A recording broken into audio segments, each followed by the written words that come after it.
It's not practical to walk around with your dog for the rest of his life following a food lure.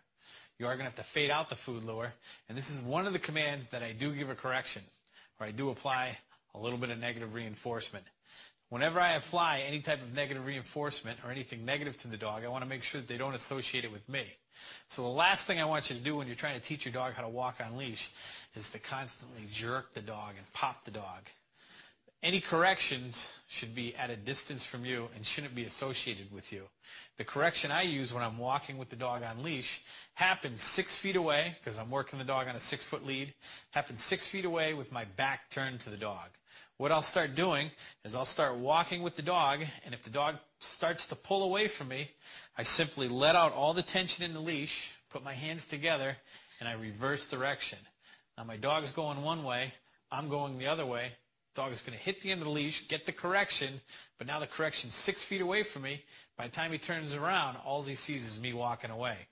Speeds up, comes to my side, I praise the dog. If he starts to pull again, I do the same thing.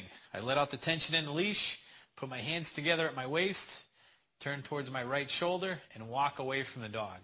Dog hits the end of the leash, gets the correction, sees me walking away, speeds up, and I praise. Pretty soon the dog learns that the only safe place is at my side. So this is how it's done. So if I was walking with Sam, let's go. If I'm walking with Sam, let's go.